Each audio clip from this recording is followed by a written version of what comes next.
Radio 254, the home of Kenyan music. You're listening to the boys on the Quorum show. Shut up, the boys are talking. Mighty fingers. Yes, sir. Another Wednesday. And we in the building for Mental Health Wednesday. Only on the home of Kenyan music. Yes, sir. This is 254 Radio, the only radio station that plays you 100% Kenyan music, the only radio station that brings you 100% Kenyan content creators. In the building, A-Born, Mr. Sammy Muthundu. I'm ready for that Mental Health Wednesday, maze. Our safe space. Leo kwa siku zote za wiki is the day we can come here and be free tuongee all the things mnafikirianga ni controversial. Everything. Welcome to Mental Health Wednesday. With me, able Mr. Sammy Muthundu on the Quorum show, the biggest, the baddest, and the Guana shockers East and Central Africa. South Africa shall dominate na side tumekuja wa Seychelles na Madagascar. Yeah. The African Sun is the song that's playing kwa background zetu. Tetu Shani, a project of Empower Africa. Where? Let's get rocky as we begin this show exactly 208 East African time. Welcome to the show. Let's get it from the top.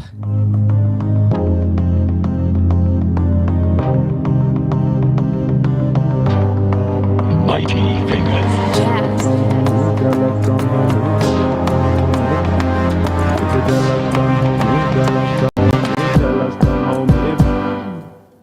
I make mountains out of molehills, and it can be quite the scene. Think about how far I've come in my life, looking greater than it's ever been. If I could eat my pie in the sky, it would be just my thing. Sipping on my champagne, and my life looking greater than it's ever been.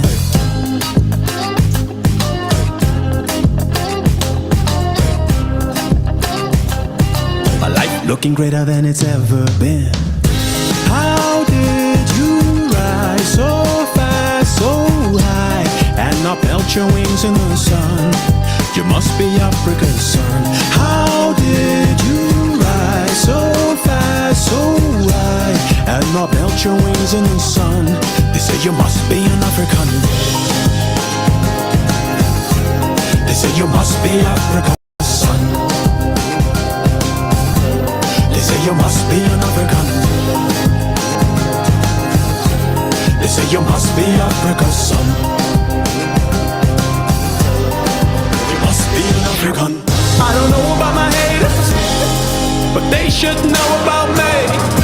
Keep me humble, oh God. My life looking greater than it's ever been. I overflow flavor. My pockets are full of greed. Even on my worst day, my life looking greater than it's ever been.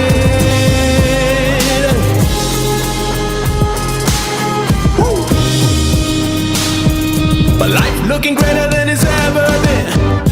How did you rise so fast, so high, and not melt your wings in the sun?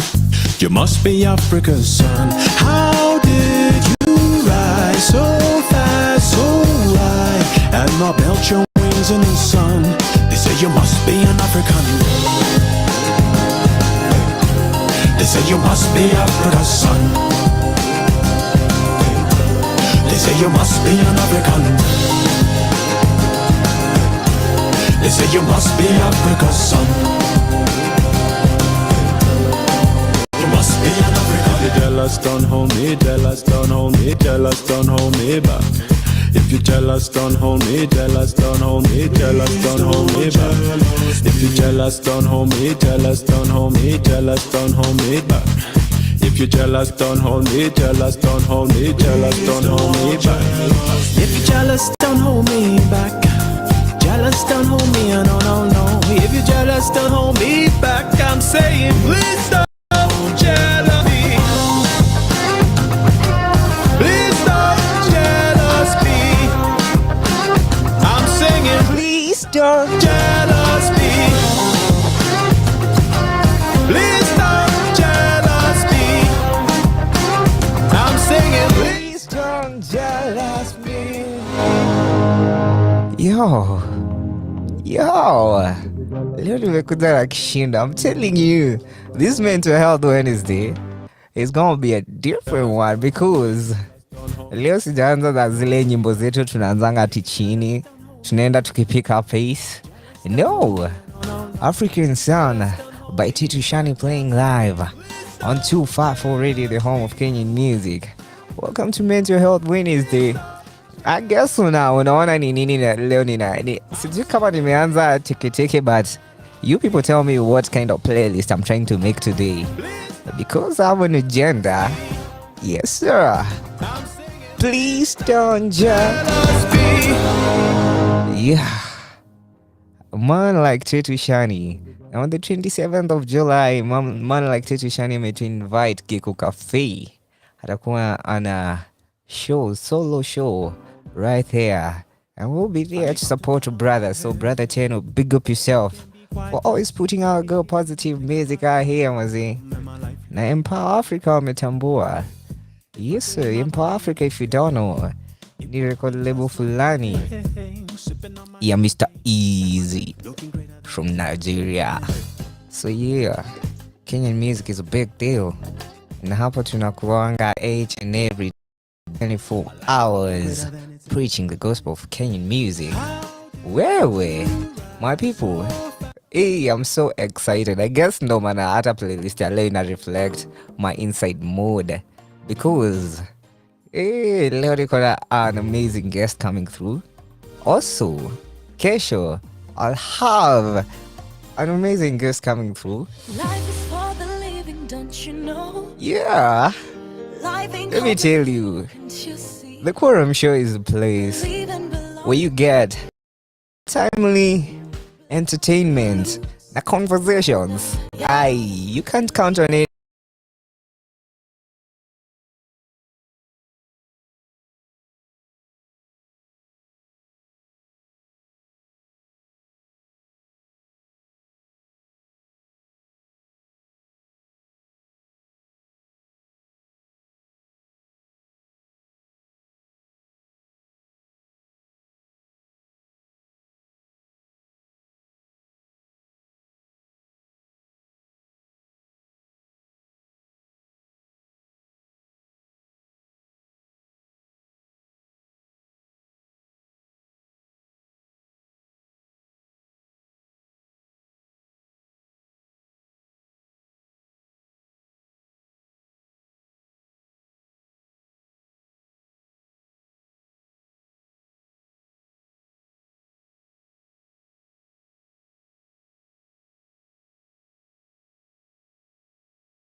We hard and we heal, we love and we lose. Yada, yada, believe and we learn.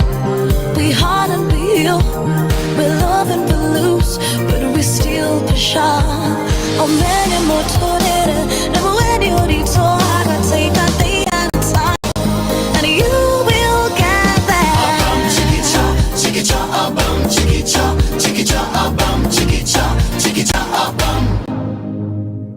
bum, chiquita, chiquita, bum, chiquita, chiquita, bum, chiquita, chiquita, bum. You only live once, so live your life without regrets. Yeah, be crazy, amazing, do what makes you feel alive.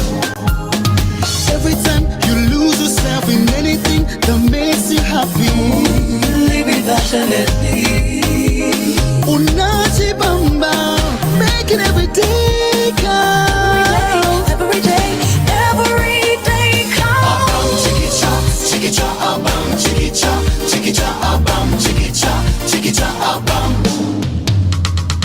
chiquita, chiquita, bum, chiquita, chiquita, bum, chiquita, chiquita, bum. You only get one life, do it right, and once is enough is all you need. Rusha mikono kwenye hewa and let's dance, all our trial goes away. Abam chiquita, chiquita, abam chiquita, chiquita, abam chiquita, chiquita, abam.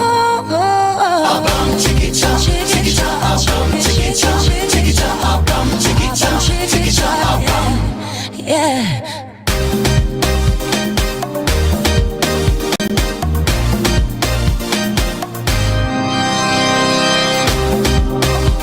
Let's go.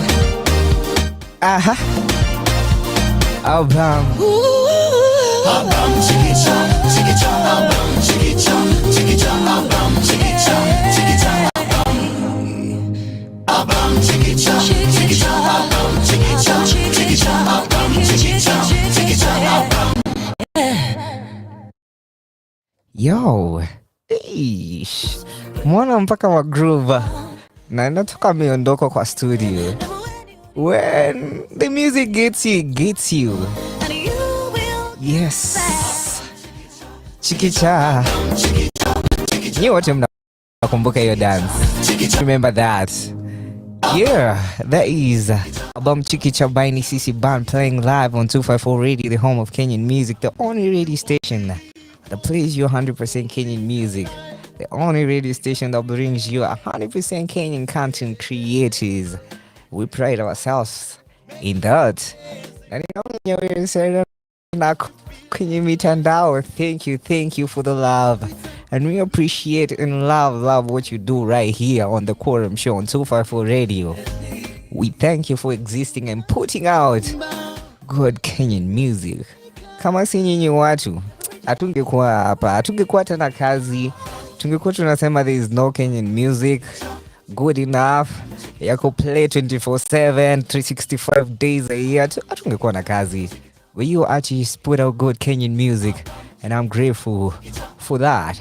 Right about now, nataka before nirudi saini 220, I want to be back with our topic of discussion before we get our guest in studio. Yes, and I want to play you the third song on our playlist. Muniambie niko na nia gani, juu nyinyi ndo mnajuaga. Nyinyi ndo mnajuanga kuniliko. Niambieni, what am I doing with my playlist today? What am I trying to do? Because I'm in such high spirits. It's scary. Real-time music.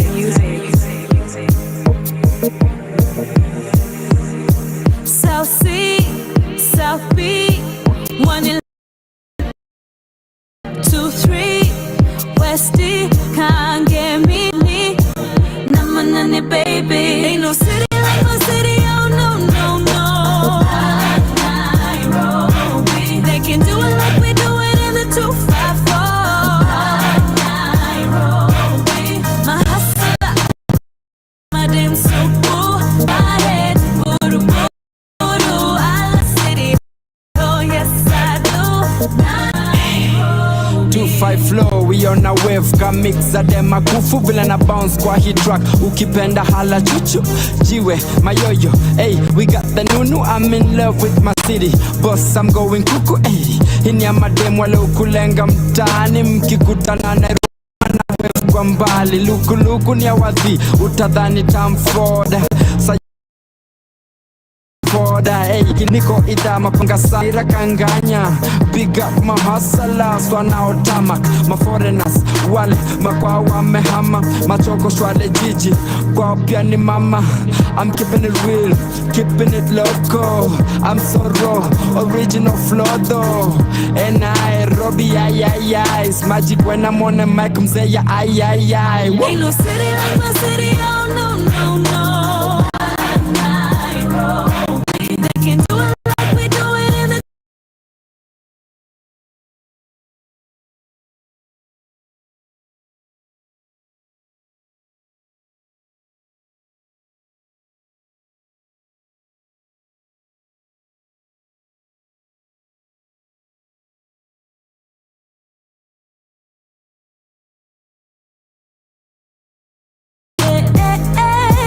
Langata Dagorete Kibera Nakayole Dandora Nairobi tuko rada kauna bifa hope ni bama hitu ninatuleta pamoja chama tupate mitatu na zama Eo ni kama tumiwateka naita dama tunatesa hata mayu wako yama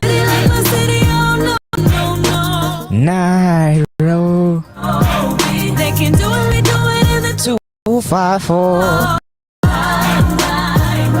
Bijia my hustler Amal hey don't got it buru I love my city oh yes I do Nairobi my hustler Yeah Yes sir Buru I love my city yeah yes I do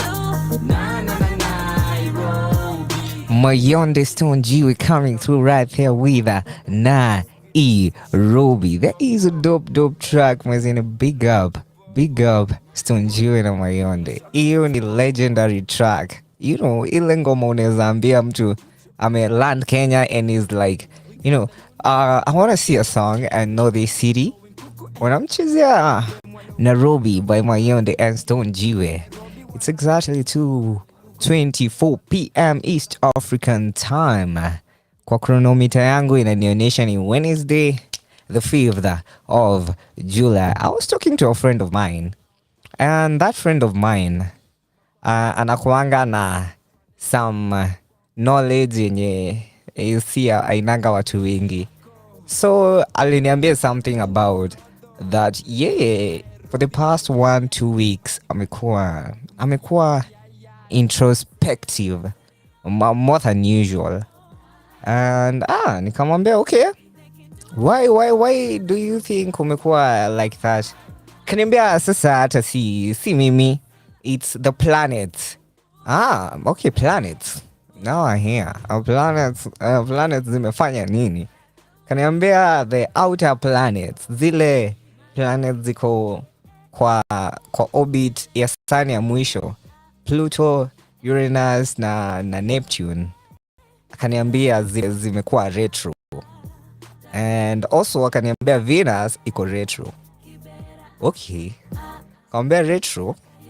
Kaambia yenyewe naelewa hiyo kizungu. Najua retro nimesikia hiyo kijina lakini inatonga retro ni kurudi nyuma. What are you saying? Planets zimeanza kuflow nyuma? Akaniambia yes. Ni illusion ya ni kama zinaenda nyuma. Spin yake ni kama inaenda nyuma. But they are going forward still. Okay.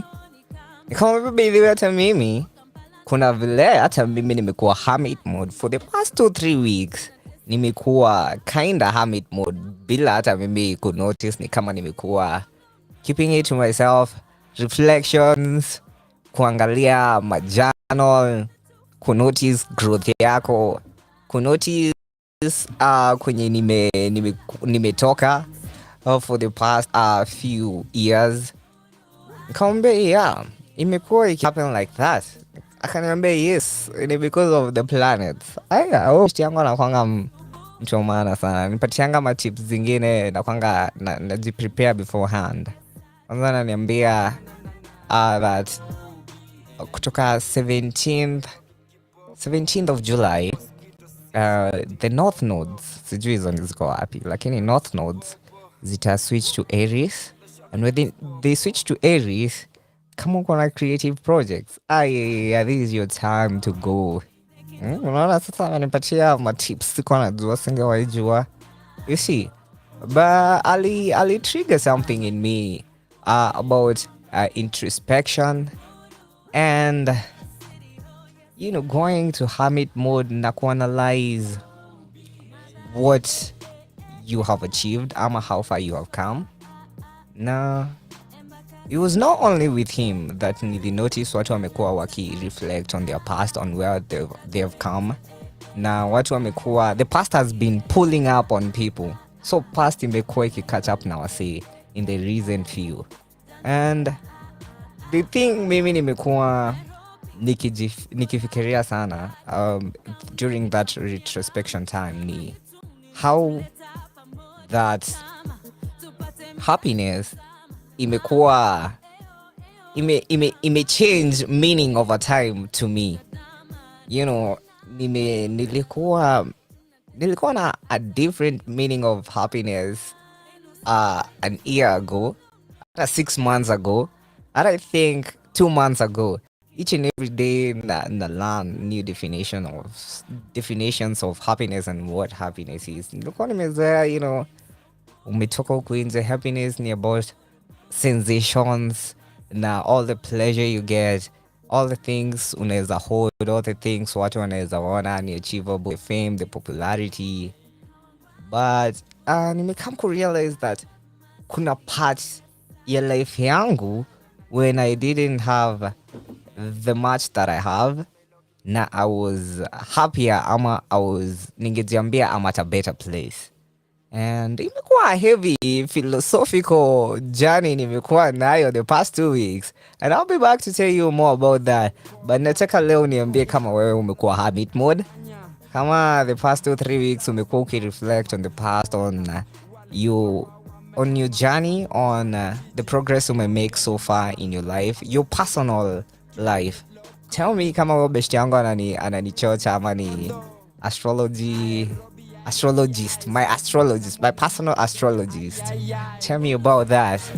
It's exactly 2:29 p.m.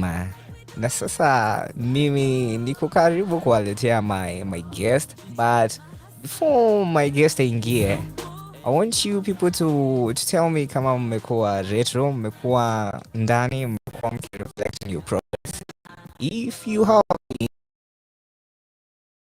542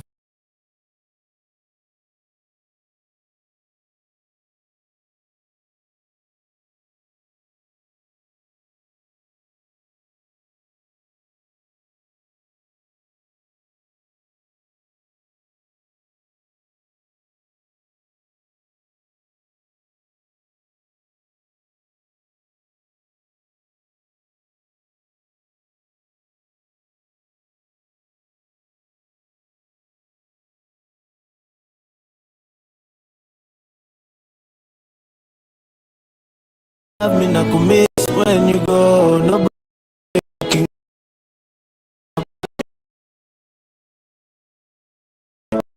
up. To be toxic, stand me for a try. Umejani party, umekwamia ujui kama ni worth it, na bado ni wachi. Feel love when we touch, when we kiss. On his show, nothing's changed. Now beautiful, my love, na kumiss, waking up, impossible.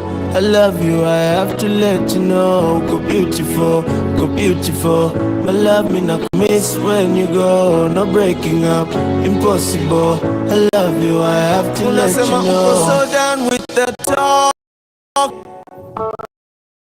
katutu cheke tu kidogo ipoeshe. Nimejam sikupati, unaniambia hata utake uniwachi, mbona wasiwasi?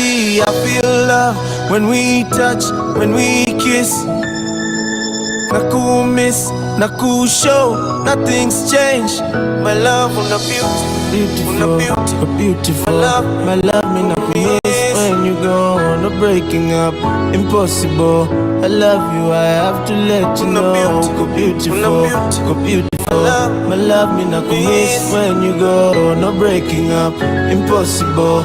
I love you, I have to let you know. Wana nakufikiria sana. Beautiful, I need you to be close to me. Nakuita, nakuitaji. Beautiful, hawezi pinga. Beautiful, beautiful. My love me nakumiss when you go. No breaking up, no. I love you, I have to let you know. Go beautiful, go beautiful. My love me nakumiss when you go. No breaking up, impossible. I love you, I have to let you know. Beautiful, go beautiful. My love me nakumiss when you go. No breaking up, impossible. I love you, I have to let you know. Go beautiful, go beautiful. My love me nakumiss when you go. No breaking up, impossible. I love you, I have to let you know. You're beautiful.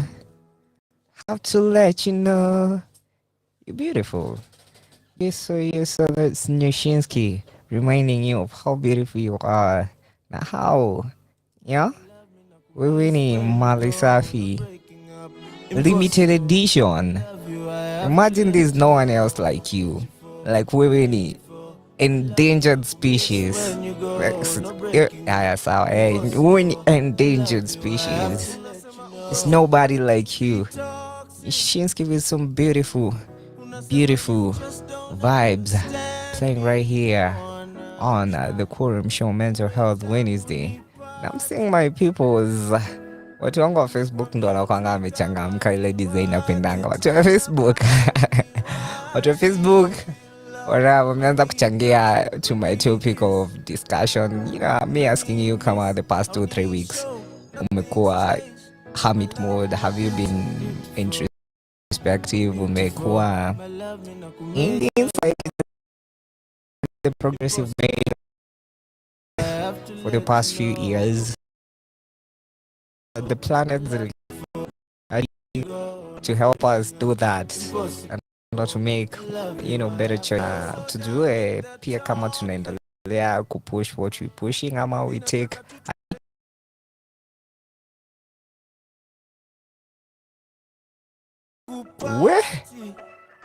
ati kuna siku alipatana na ma ex wake watatu na wote wakai the same city the same day. Okay. Okay, Chris, the pastor's been catching up with you. Wewe, I hope ulikuwa umeisetu haiko kuja kuku patia sleepless nights. Hope ulikuwa umefanya ile kitu tunaitanga hapa closure. Yeah. Yeah. Ninaona that Waweru anasema that the past 3 weeks hata amekuwa kika job amekuwa kifeel kukaa indoors. Okay. Hawa si wale watu wa kukaa indoors juu ya weather. Unajua pia weather imekuwa the weather. Quite the weather. Yeah. Waweru, thank you for your feedback. Waweru anasema amekuwa inside. Amekuwa indoors. Amekuwa hermit mode. We call it hermit mode. Thank you people for your feedback. I see you, Nyawera. I see you, Stephen Moshiri. Big up yourself. I'm gonna play one more song, and then when I'm Nikirudi, I'll be back with a guest. And I'll be back with George Mark NDAMBUKI. I'm a George Unique. You better stay right here on 254 Radio on the Quorum Show. Do tunakuja kuongelelea mambo yetu yenye tunaongeanga hapa on our safe space. Everything leo kunanga kitu inakuanga out of bounds. We'll talk about calisthenics, tutaongea about journey yake yote ya architecture, ya entrepreneurship, being an artist, kuanza trends zenye industry itakuja ku catch up years from now. We'll be talking about that with Unique. Yes sir. So I wanna play you kawimbo juu ninawapenda sana. Yeah, kawimbo kanaitwa Love Song na ni kamotoria. Let's get it.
Till I met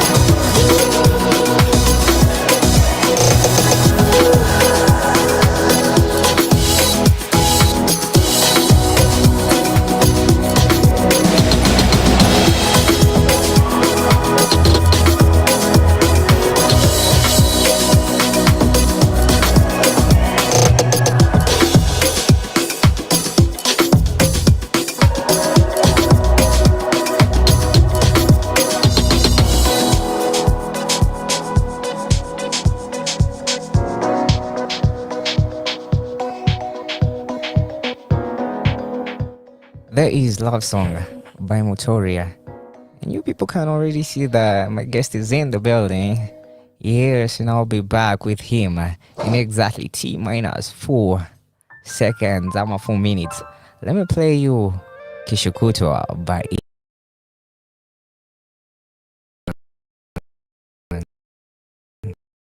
Muziki. Kwangu kujua na kuwa ni lengo la kila kishatua, hivyo hata ukinizunguka sioni shida, utanifundisha. Wakaribu wanatambua, saa zingine maneno unisumbua, wayanikata, wayanihata, lakini ona ninapaa ndege, ushanifanya ukipandisha bei, unajua nitafika na nitapita, yeah. Lakini ona ninapaa ndege, ushanifanya ukipandisha bei, unajua nitafika. Hata kesho kutwa tutapenda, na usiku kucha tutapendana, hata kesho kutwa tutapendana, na usiku kucha tutapendana. Oh yes, yes, yes, yes. Wewe unanijua, gizani umenitoa, sikudhani ningetoboa. Ni mara ngapi nilikwama, ni mara ngapi umechagua niwe nawe, na siwezi ngoja kwenda kwenye goti nikuvishe pete dunia inoti. Vile ninapaa ndege, ushanifanya ukipandisha bei, unajua nitafika na nitapita, yeah. Lakini ona ninapaa ndege, ushanifanya ukipandisha bei, unajua nitafika, yeah, yeah. Hata kesho kutwa tutapendana, na usiku kucha tutapendana, hata kesho kutwa tutapendana, na usiku kucha tutapendana.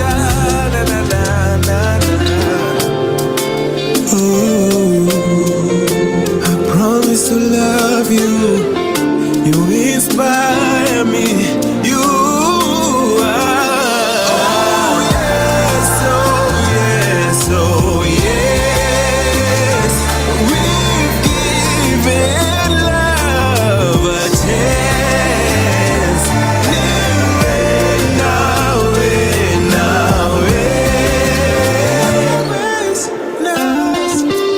Sometimes we fall in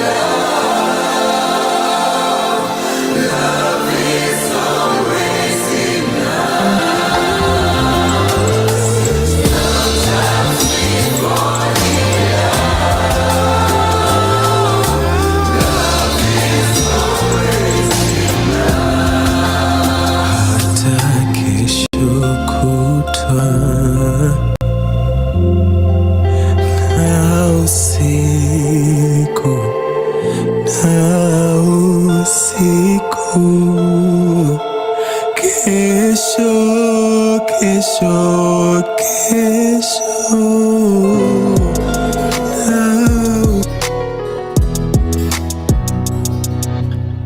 Some days you feel like the world is on fire. Some days you feel like you're swimming and flying. Some days you wake up and you don't feel like you wanna, but you don't see. But some days you feel like you're floating up high. So how about you try this time? Lifting up your head and sing out. What more than I see, there's more inside of me. Just lift up your voice and say, nitajaribu tena kesho, nitaamka upya.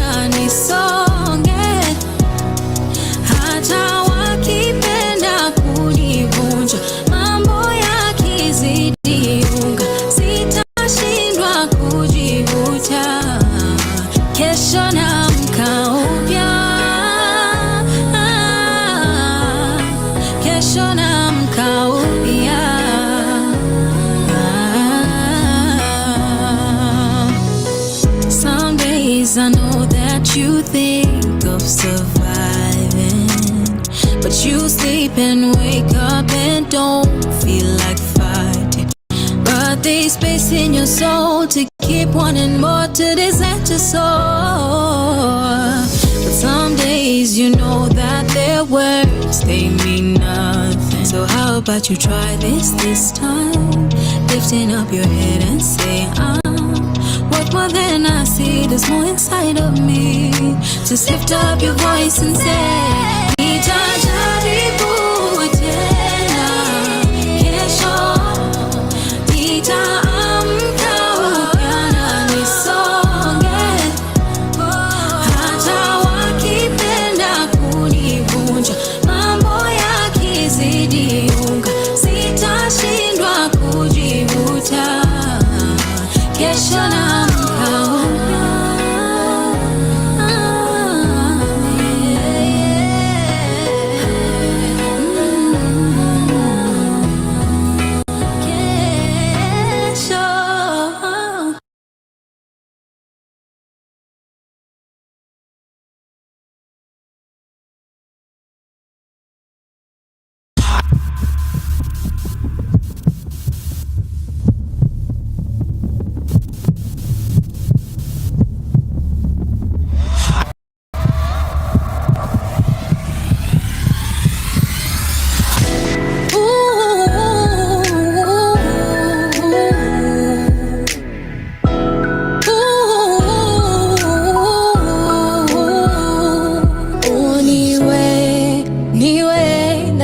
kukucheki, anipenda ye nimemwacha nyumbani, ye hajui. Baby wanichanganya, zingua maliza, mimi sijiwezi. Ni makosa baby, forbidden fruit is sweet. Naenda titabaki, twajiweka hivoni, this is where we end, yeah, yeah, yeah, yeah. Cause you're taboo, oh yeah. Wewe ni tabu, tabu, tabu, tabu. Wewe ni tabu, tubu. Cause you're taboo, oh yeah. Wewe ni tabu, tabu, tabu, tabu. Wewe ni tabu, tubu.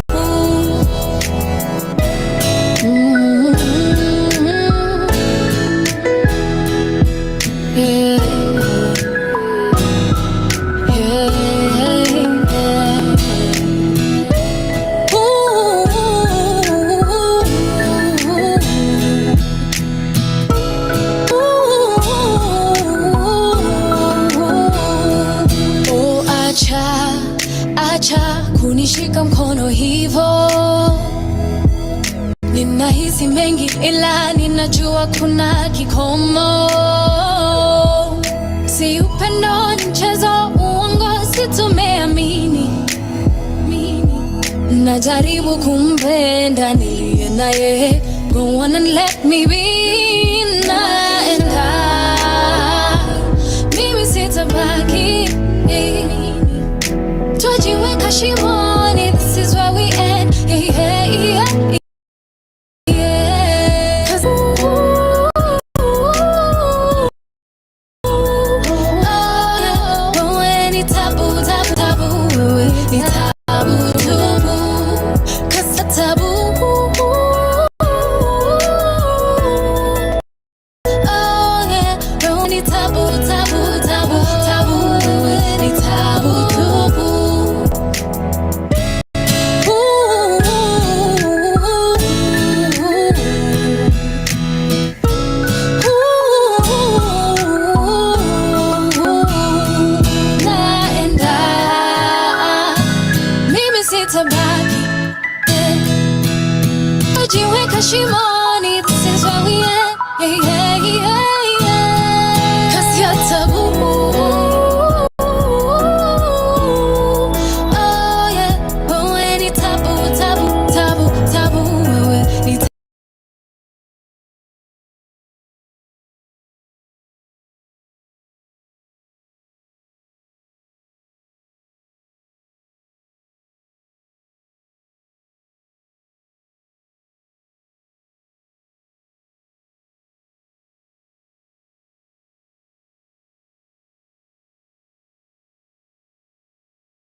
Mimi nasema that amekuwa kijana the past 1 or 2 weeks.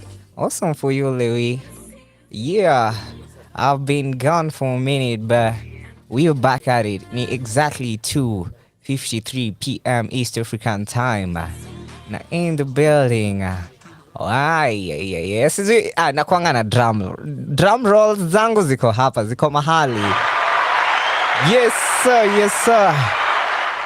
Hizo makelele zote wezi zisikia, lakini drum rolls zote ni za George Unique, who is in the building. Ako Radio 254. How are you, my brother?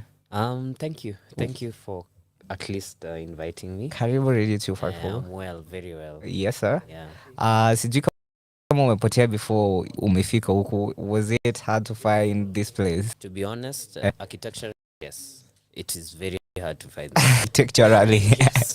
Yeah. You guys have not put very good signs, road maps, so I've really actually got lost for a second there. Sorry. Yeah. But welcome to Radio 254. This is the only radio station that plays you 100% Kenyan music. The only radio station in a Sikingi could put out the 100% Kenyan content creators. The mission yetu inakuanga Kenyan music na Kenyan content creators. But today on Wednesday, the Quorum show, we talk about mental health. All right. Na tuna discussingi personal issues. Tuna getting personal on Wednesdays. We get to discuss zile vitu zote watu hawaongeleleangi normally watu wamezieka kwa shelf fulani, that hizo ni matabu, kama vile Fia ametuambia. Those things, we get to talk about them right here on Mental Health Wednesday. Na tumekuwa tukikutafuta for a minute. Yeah, I really apologize. I've been very busy actually trying to... Okay, I'm an entrepreneur myself. Yes, sir. So I have a lot of things going on. So I really apologize. Ni sawa. Finally, timing nayo inakuanga that time. Yes. Yeah. So welcome to Radio 254. Thank you. Na mimi nataka you tell us who George Mark NDAMBUKI is. Yes, yeah. Mtu ukaweza patana na msee hapo nje and akuulize, who are you, what would you tell them? What I can say is I'm a creative. Yeah. Because I have different facets of myself that I interact with on a regular basis. Because first, I'm an entrepreneur. Yeah. I do different businesses. I'm an artist. And I am a fitness enthusiast. Yes, so sir. Maybe I can say I'm a creative and I'm unique. Yeah. Unique is your brand. Yes. Unique. That is a unique name, I would say. Yeah. Tell us about Unique. Unique started 6 years ago. Yes, sir. I started it when I was in Campo, I think. Architecture, when I was in the third year of architecture. I started off as an artist. I used to draw and sketch and paint, and it transcended into now other forms of architecture. And now I run a stationery business selling the same architectural materials that I used in university. And I also do billboards. Yeah. Do different pieces of art. I sell art. Yeah. Yeah, I'm now venturing into app development and data analytics. So I'm really trying to express myself in different facets. Yeah. You do a lot of things. I try. You try. Yeah. You've been doing a lot of things, and I want to know. Let's start with architecture. You say that you started the brand Unique back in Campo. Yes. Tell us what drove you to architecture and how that resulted to Unique, the brand. What drove me to architecture was I've been an artist ever since high school. Ever since ulikuwa mdogo ulikuwa na make the things, gari za mapekele. Nice. I used to do those kind of things. So I remember when university now came, it was the thought, and also my parent also influenced a lot of that. Yeah. She also tried to help me to maybe make a decision that architecture would be a good fit for me. And also, after now researching and seeing the different aspects of architecture and how I could now plugging into it with my art, I just said, why not? Let's try it out. So ever since now starting Campo, I'm a very maybe an entrepreneurial person, just trying different things. They selling fail different and things, yeah. all that. So I started now with the drawing and sketching. I did pencil portraits for quite a while. Pencil. You started with pencil? Yes, just pencil And then portraits. wood? Then wood, laser engraving. But the brand Unique came when what had happened then. I remember Dadia Campus ndio? yes. Dadia Campus nadhani ndo mtu kidogo anachokanga na masomo and then you're like Nilichoka fourth. ulichoka for there. Hey, ulijaribu. Unaanza kufikiria what else can I do with what I have. It started when I was in third year, Yeah. and I was trying to find something else that I could express myself with. So I remember at that time the university had striked. I remember the lecturers had striked. No, University of Nairobi. Yeah. Nairobi used to strike every day. Yeah. So during that time is when I now honed those skills and tried to now come up with a name for the business. And what I was just trying to articulate then was I was trying to tell people that each of us is unique. We all have a story to tell. True. And either me or you, we have to come from different backgrounds. And I was just now trying to tell that story in the businesses that I will do in future and in everything that I do, that we should embrace our stories. And they are unique. uniqueness. Yeah. Amazing. Let me ask you, because you've mentioned about background and how our different backgrounds influence us in different ways. And I would want to know what about your background that you think influenced and encouraged you to be the person you are today? From where I come from, Yeah. I've been raised by, I have one brother. Yes. And we've been raised by a single mom. So from what at least I have experienced so far in my whole family setup, my mom taught us honesty. Honesty and truthfulness is everything that you need to succeed in life. Amazing. Regardless of whatever people Honesty tell you, and to be honest. truthfulness. Yeah. Amazing. If you do everything with truthfulness, honesty, and passion, you will succeed at some point. Amazing. So let me ask, how did she cultivate that character in you people? Discipline. Kupigwa? Mbaya. Ukidanganya ukipatika alikuwa detective. Not really, but we just used to really respect her and the impact that she has also it has also given us what we are now. Yeah, we are much more, I can say I'm much more honest because of the way she taught us, and also her life herself. She was honest. Amazing. Or she is honest, sorry. She's an honest Yes, woman. yeah. Amazing. Now, maybe if going back to my background as a kumbuka, the thing that my mom amenifunza ni charity, and I think the way Ali cultivating us was by kutuonyesha an example. Yeah. He would take us to people wenye walikuwa na less than we have, and angetupeleka huko na atuache na a few things, atuambie you people you will spend leo na kesho here, and it did trigger something in me that nowadays giving is the character of mine as I identify myself with. So that's amazing. Yeah. So by the way she lived, and by the way she lives now, I think that's one of the things that has really influenced my honesty. Nice. Yeah. Let me ask you, what is your unique story? In what realm? I want to ask you, like, it's a very general question. That is a general question. Yeah. That is a very broad question. Yeah. But I would want to know what made you, because I know that who could realize as a grown-up you're unique. As a kid, will call on that, I'm different from, and this one is different from this one. So I want to know how you became your own individual authentic self. Okay. Yes, that's your unique story. All right. My unique story, I can say, is I believe and I try to tell individuals and everyone I interact with that you should fight for your dreams viciously. Like every single day you should wake up for them, talk about them, try them. You should not always have, as you were saying, things in a closet. Yeah. Open the closet, try Damn. those things out, let them fail or succeed. Amazing. But I believe that's my unique story. I'm trying to build my dreams in the best way and the most honest way. And I want to at least document this process so that everyone can see. Nice. Are you the owner of Unique Studios KE? Yes. Amazing. Mkona an amazing space, and nimeona a few content on YouTube. Yes. About laser cutting. Yes. Yes. So tell us about the studio itself and how uliamua to set up a studio.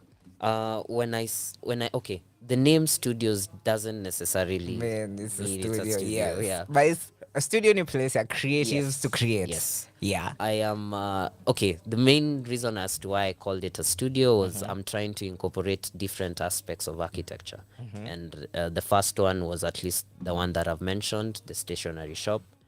Then the second one is now the laser cutting, the art, and now maybe apps and all that. So it's just a conglomerate of different things. Yeah. So back to the question. What was the question again? Why the studio? Why set up Unique Studios? Okay. Right. I'm just trying to create an opportunity for different aspects of what I want to build to be able to be built. That's all. So that's why I just chose the name studios and all that. Amazing. Yeah. Amazing. So it's exactly 3 or 4 p.m. and I think you need an intro to me get to know who A fire intro. a Actually. fire intro. Judge Mark NDAMBUKI is. Yeah. And we have to meet you about Unique Studios now, Unique the brand. And I wanna take a short music break, and then we'll be back to get in the to do about calisthenics. Yes, sir. So right about now, nitacheza King Kaka featuring Masauti Ulikotoka. Let's get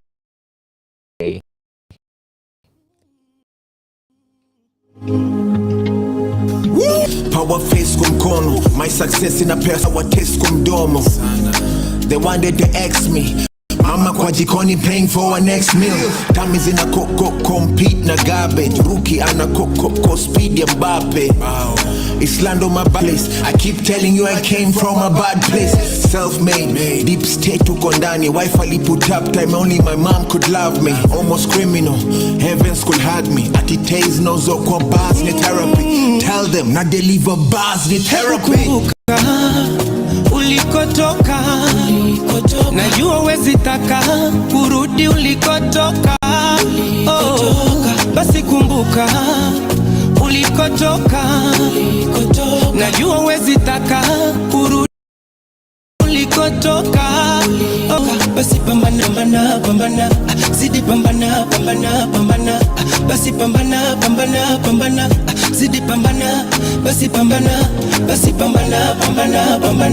zidi pambana. Basi pambana, zidi pambana. So niko free kama dera. Atutoki ya DJ wadhi kama gera. Popular, uliza mini msewa huu. Times zingine singeja aujui ina do wisdom. My time ni ku say less. Meza na kani only cow na jina. I still keep it jolly kanjelena. Niko Emre na Ben White kwa Jay-Z. Air Force ni Walter White na Jesse. Atitaze na uzoko bars ni therapy. Tell them na deliver bars ni therapy. Kumbuka ulikotoka, najua wezi taka kurudi ulikotoka. Basi kumbuka ulikotoka, najua wezi taka kurudi ulikotoka. Basi pambana, zidi pambana. Basi pambana, zidi pambana. Basi pambana, zidi pambana. Basi pambana, zidi pambana. Basi pambana. Success can be so far, yet so near. Kimbiza, my friend. Kakajipa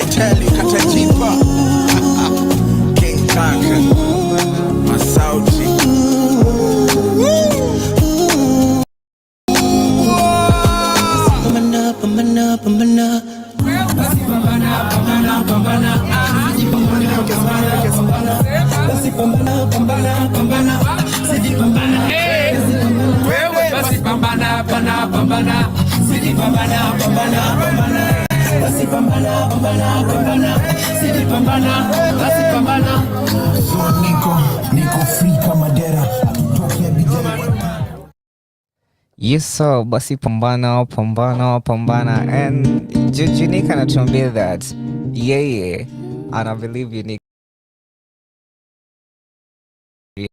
yake ni kuamka every day na kupambana. Something we appreciate here na something that pia sisi tunajaribu kufanya.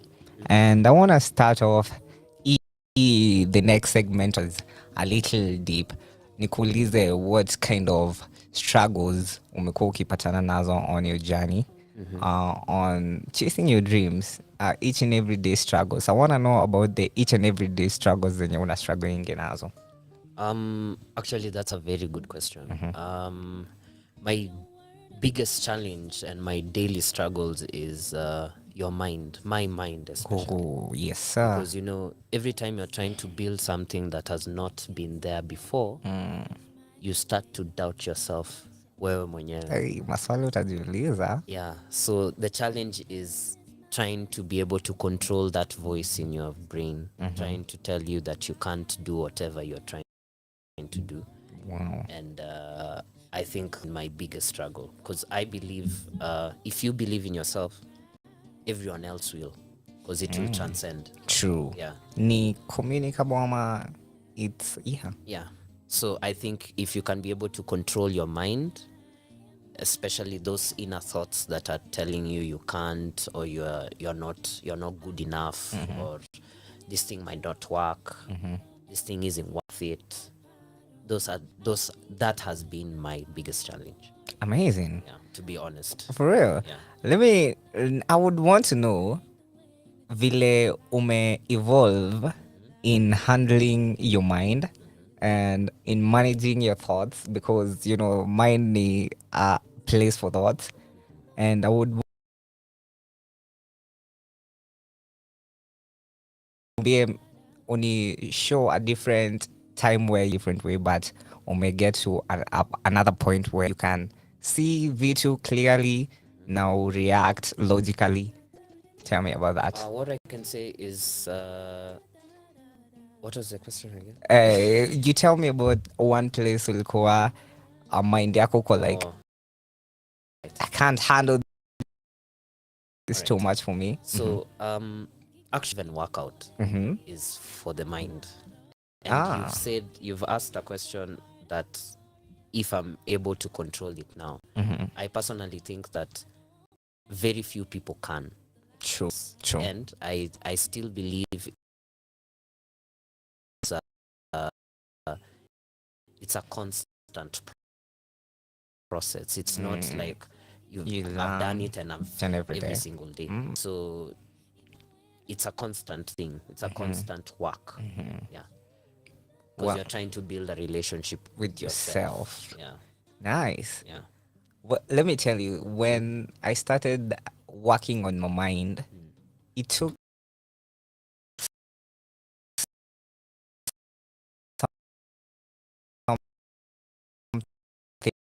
something tragic, I think, to happen. Niko hii point, I wanna have my stucky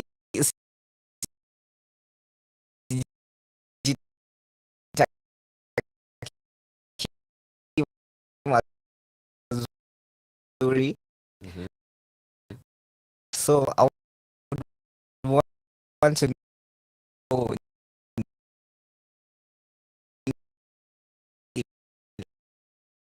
trigger ama umekuwa raised knowing that you need what took.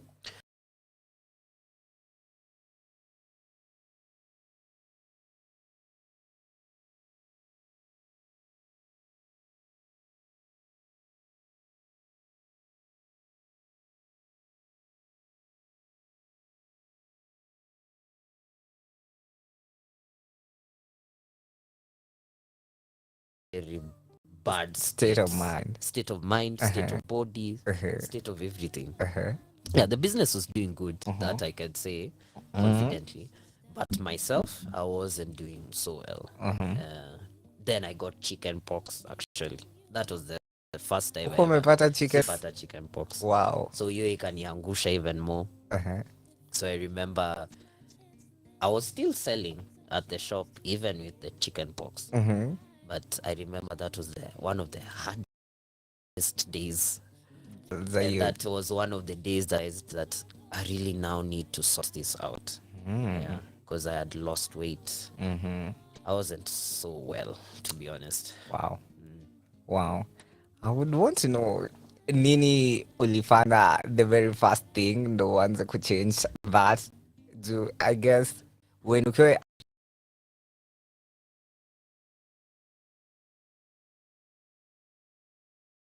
sleep inamaanisha umezoea sleep patterns fulani, nourish your mind, you're not doing tell me what did you start to cut off? What did you start to do?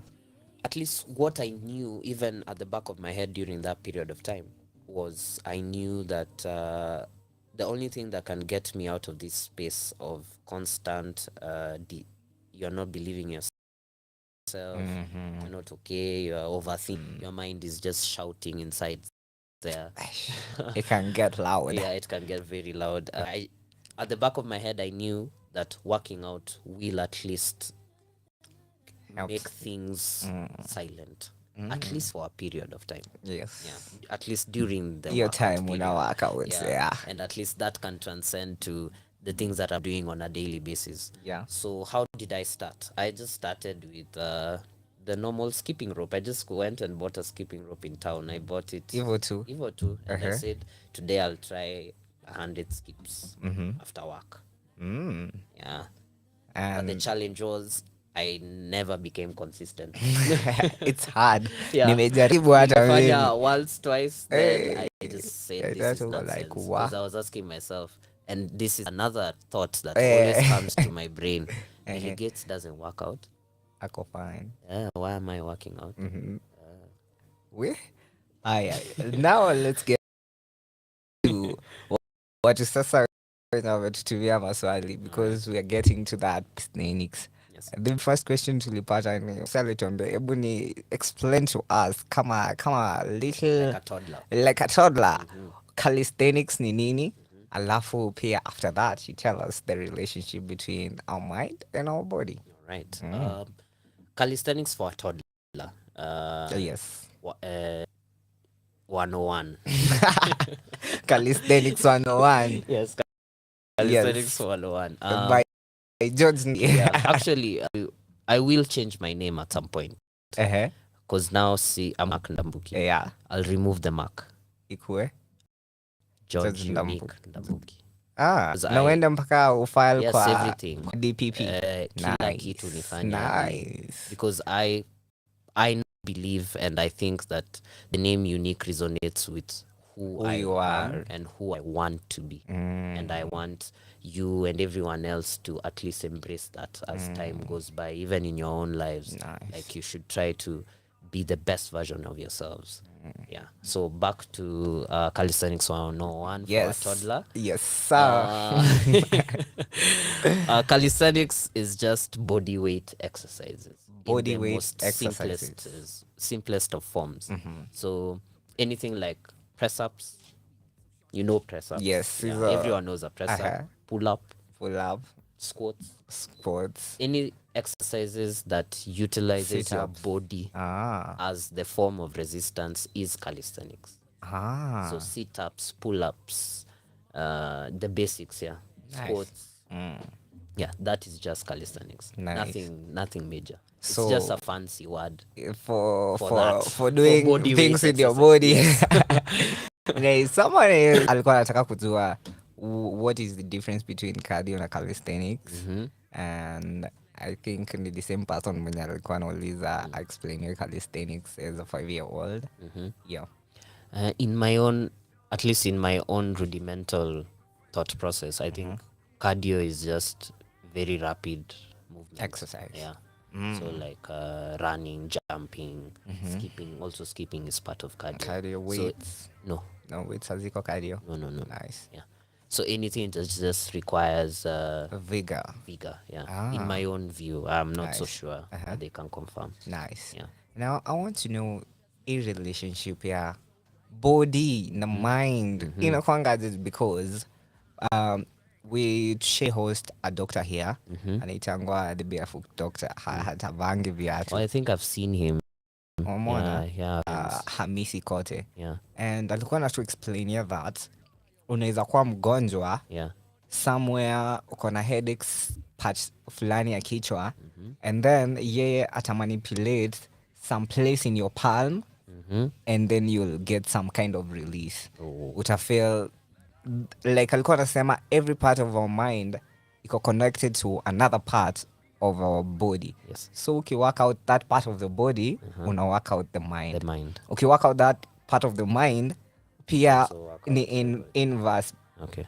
In our happening that. Tell me. All right. In my own view, at least from my own small experience and from what I've read, the body is the nervous system of everything that happens in ourselves. Everything emanates from the body and the core. So the relationship between body and mind should not be underestimated. It's a very straight line, actually. If the mind is not working right, the body won't work very well. Wow. And at least from my own perspective, every time that I work out, or every time that anyone works out, you get a release of endorphins, endorphins, feel-good hormones that are also released every time we get a text message from a loved one. Notification. If you are eating. True. Yeah. Drugs, sex. So, but the challenge with those dopamine or endorphin sources, they are in retrospect, they are weak sources of the happy good, that. the feeling good, Yes. the feel good. Yes. And they can be misused. True. So it's very good and vital for yourself to get very good sources of endorphin and feel good. Yes. And those ones can now be got from working out. And I, at least from my own perspective, every time that I work out, I feel much better, especially after the exercise, not before and not during, after. After the exercise, I feel much better. I feel very achieved because I've done something that my mind didn't want me to. True. Yeah. So it makes me feel like a go-getter, like a Superman, because I told myself that I'll do this and I did it. Amazing. Yeah. I want you to tell people, because mimi niko na a personal story of how exercise na kumove your body can get you out of a dark place mentally, because hata mimi after campo mambo ile happen and then heartbreak kubwa moja safi and I was like wow, life inanitakianga. So I descended into a really dark period and nizisema the thing that ilikuwa inani anchor ni kujua that jioni I had a football team ya kutrain nayo, na that's the only moment ya day yangu nilikuwa na feel good and the only thing nilikuwa na look forward to kwa life yangu, because nilikuwa na feel better. And I want you to tell people how exercise inaweza ku get out of that place. At least I'm happy that you've mentioned something that is very paramount. Yeah. I believe and I think everyone should be heartbroken. By the way. Moja safi. Moja poa. Because especially for men. Because I personally think heartbreak, if you take it positively, that is the biggest star. If you take it positively, heartbreak should be your biggest catapulting to success. True. Because a lot of people ask me how I got into YOUNIQUE and how I've done all these things. They might not seem so big, but for me, they quite are. It was just because of a heartbreak, actually. Wallahi. Yeah, to be very honest. Same WhatsApp group. But during that time, I decided to use the pain and the anger and now into drawing and sketching, and now this is what I can say is the fruit of all that, of the heartbreaks. But one particular heartbreak.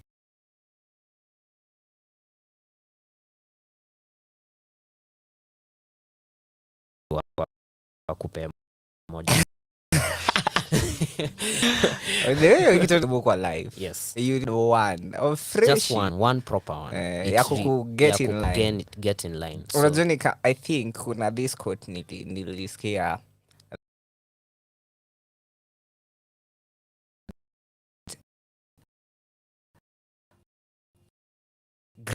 grief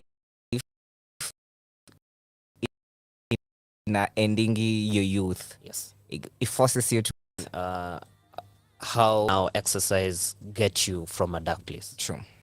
I believe exercise is like a domino effect. Once one domino falls, it makes sure you fall the other pieces, at least in your life. So in my own experience, when I started out with just the daily skipping, I found myself the next day, I told myself, by the way, the skipping is not being so effective. Let me try press-ups. Then after some time, the press-ups became too easy for me. Then I tried pull-ups, like that. Sure. So you see, it's a domino effect of some kind. It pushes you and your body to try harder things, because you won't skip forever. It will be simple after some time. Yeah. And in the same way that it now pushes your body from the dark abyss that it was in terms of just physically, also your mind. True. Because now, if you can do those hard things in that exercise, you can transfer them. You can transfer them even to life. Real life. Yeah. Amazing. So that's just my most simple. Amazing. Yeah. Amazing. Hata mimi nimerealize, because after the breakup hunanga confidence you have, huna hata ujiamini, ujui wewe ni nani, because somehow identity yako ilikuwa tied to a narrative yenye now it does not exist aiko. So you don't even know who you are. So say mimi the times mimi nilikuwa napiga msee tako, ama maybe na assist a player, na go home nimeachieve kitu, maybe hata zikuwa zina count, but that also ilikuja ku transfer to my life. To your life. Yes. So I believe every man, especially since men, because I don't know some of the experiences, but at least from my own experience as a guy, every man should work out. Should and must. Lazima lift. Hata mimi na believing you must make your body do something it doesn't want to do. Yes. I'ma lift weights, just do something. Yes. Ya kukutoa to from the comfort you used to. Yes, because I was reading recently. I think it's a Greek quote. I listen to quotes every morning when I wake up. I work out. Na quotes. Amazing. Normal quotes. Just, Marcus Aurelius. Yes, that kind of. Yes, the actually. Stoic Epictetus. Yeah. Yes. So it was saying that it is a disservice to yourself not to know what your body can achieve in your whole lifetime. True. Because we never know how strong or how dedicated we can be into something if we never try. And a lot of people don't ever try. They don't ever try. At least for workout. They don't. Yeah. Amazing. Mimi kuna kitu imenikaa hapo about men na ku lift things. You see ati sisi tunakuja na theory. I think the moment as a man unakaa in an environment, una something heavy, doing something that's challenging you, unaanzanga kusiz ku become a man. Yes. That masculinity inakutoka. And I'd say pia some kind of femininity to catch up with you, because uko used to getting, which is the character of feminine, could receive easy things, vitu zinakuja kwako, you attract things, but you're not giving. Yes, you're not giving. So I think I would want to know, wanaume and working out, ni the masculine trait yetu inahitaji to work out, ama ni historia body zetu zilikuwa za kufanya kazi, so lazima at least from touched and read and seen, that is the answer. The second one, that our bodies were meant to do this heavy thing. Yes, and also it's not even heavy for our physical sense, even for our minds. We were given the task by the Lord, the people who are at least Christians. We were in the Bible, we were told that we need to come and subdue the earth. And subduing the earth also means, if you maybe think about it more logically and critically, it means subduing the earth and yourself. Because a man needs to challenge himself in all realms, whether physically, emotionally, spiritually, everything. And if you realize, let's assume I'm trying to make this cup and I am able to do it in a year, then I produce more and more and more. After some time it becomes too easy. So you need another challenge. Yeah. So men should embrace challenge and pain every single time. That's how it should be. Amazing. Yeah. Amazing. Hakuna watu wana hizi vitu hazifunzwi. Kuna mtu aliwahi kuambia hivyo? That's as a man. No, sikuwahi ambiwa hivyo. At least I've seen that, at least in my own small experience with life, and some people who I at least see, my uncles who so and so, celebrities like Andrew Tate and all those people. Yes, sir. Now I want us to go for a short music break. Moja tutamaliza ngoma, but when we'll be back, tutaanza kuongea about our influences. Now, what influenced you to switch from architecture to calisthenics? How the few things we may achieve, in the few years umekuwa in calisthenics, and we'll talk. Tutachukua maswali pia because it's 3:30. So I have a few questions. We'll take them.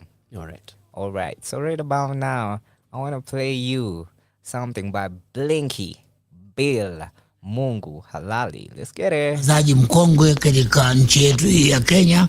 Nimeusikiza wimbo huu kwa makini kabisa, nimeupenda. Na ni kweli, Mungu halali.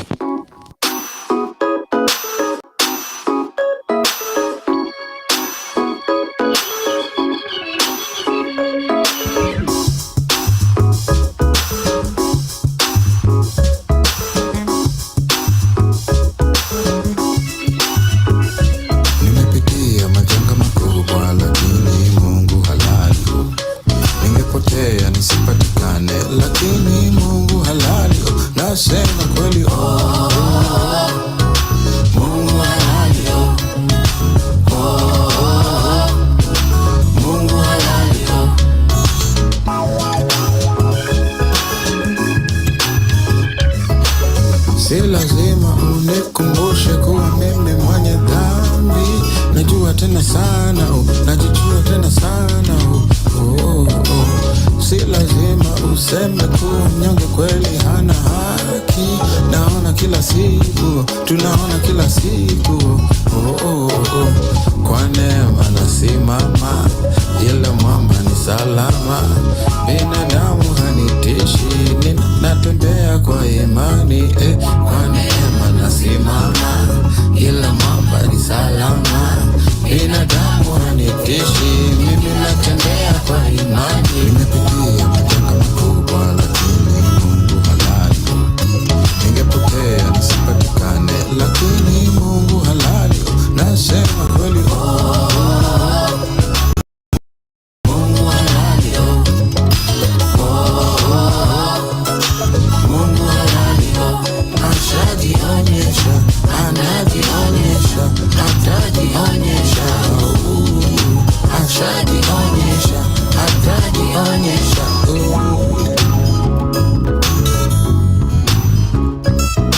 Hanging in the hustle of life as I become something much more than I could try. Tried in the shadow of death, though I arose and I lived beyond my imagination. Though you beat me down, though you kick me down, though you beat me down, though you kick me down.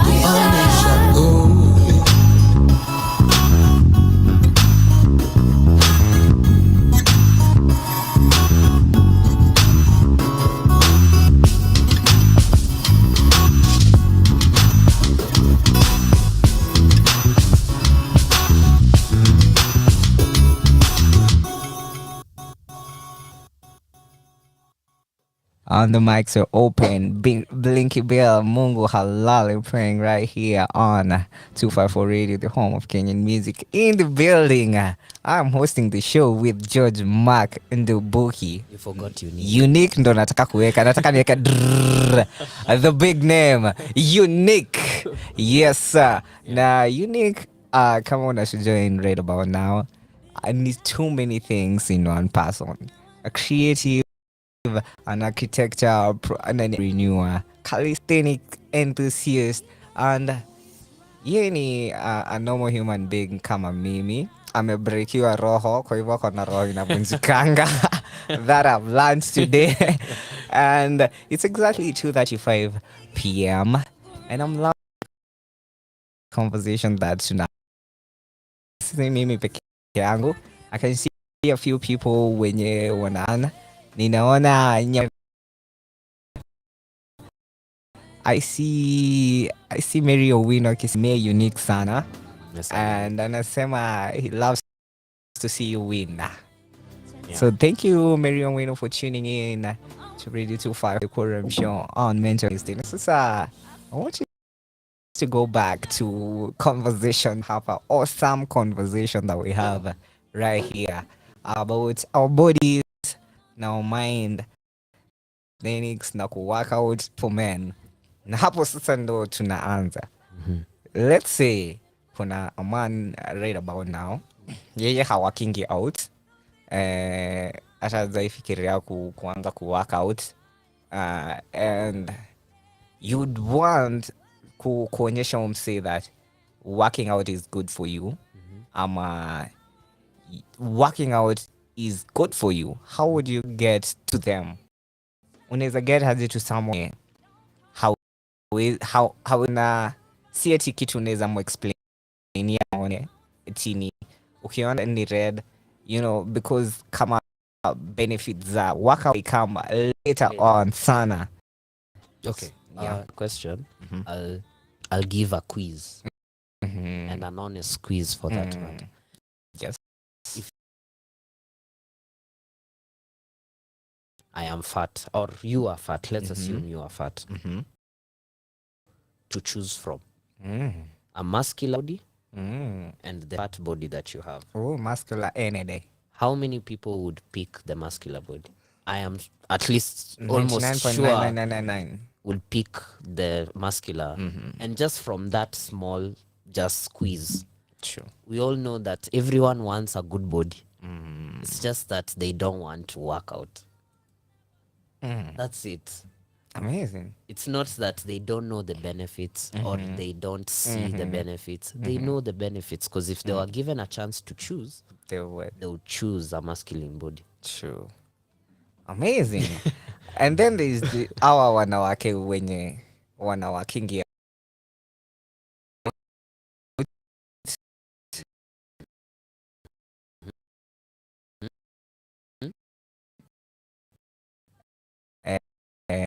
and their goal si simple. Yeah. What about them?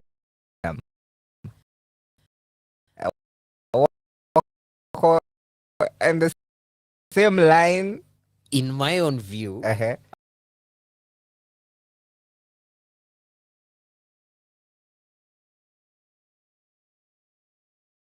asked a question like that, and the way why you are working, because let's assume I'm working out to get a summer body by December, so that nitese nikienda Mombasa. Let's assume that's my goal. Then I achieve the goal by August. So what happens? Do I stop? Yeah. Working out? Simaliza. So nimemaliza, nimepata kenye nilikuwa nataka. So should I really stop working out then? Because now, if you now it now challenges you to maybe have a different. Are you really doing it? In my own view, in as much as yes. Yeah. What happens when you get it? will you stop? You can't stop. That's the problem. You see, the way working out has been developed, you can't stop working out so that you can at least maintain that. So in my view, you should have a much stronger why as to why are you really doing this. A personal why, maybe? Yes, maybe a personal why.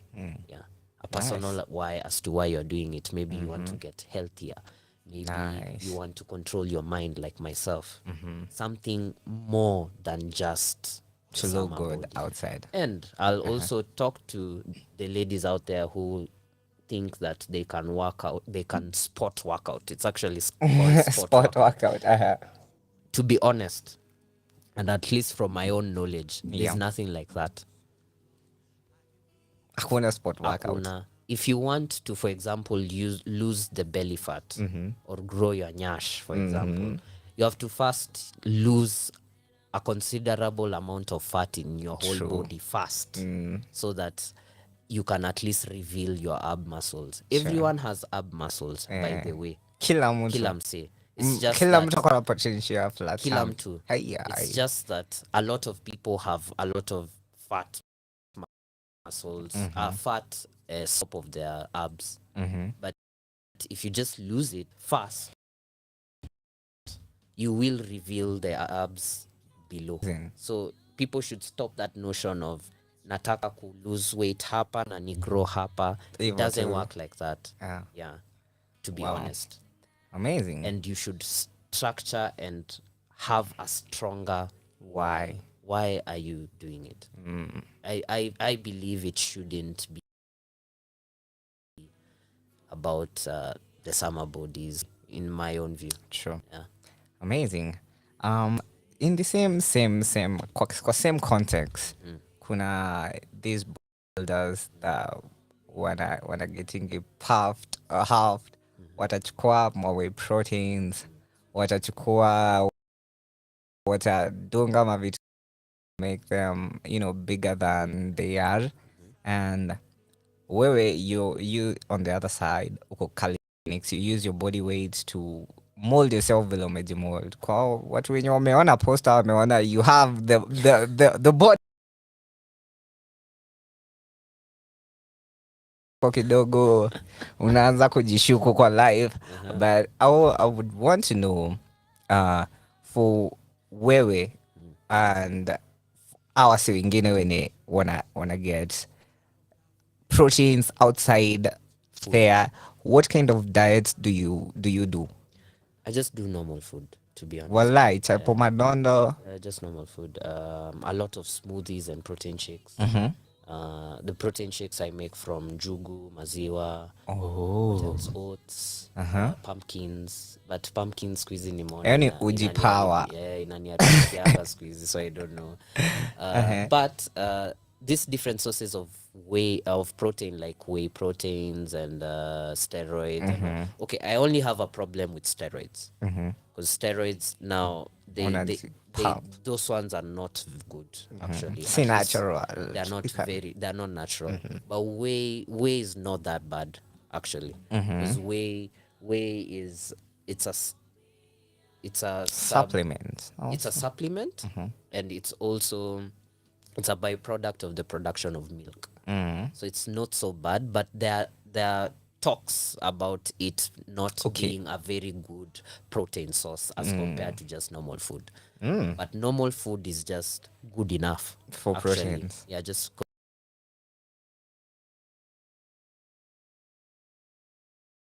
amazing. Yeah, I personally take wale wa kanisa ya vegetarians. I can't speak for vegan because I don't know. But at least for meat and eggs and all these other foods that are known for protein, you can still get the protein that you need just from normal foods. Nice. Amazing. Now, talk about when you started, now what you've been able to achieve. Wewe personally ukijiangalia hapa juu, hata mimi tumekuwa season fulani ya retrospection ya ku analyze the progress we have made through the years. Juu planet Uranus na Pluto ziko sijui wapi, So I want you to tell me below when did you start and umekuwa able to achieve what? I started properly in January this year, actually.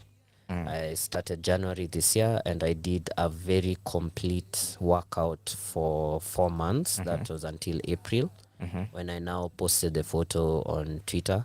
I remember even when I posted the photo, I was just posting. But my biggest achievement, at least from this whole workout, is one, I'm here.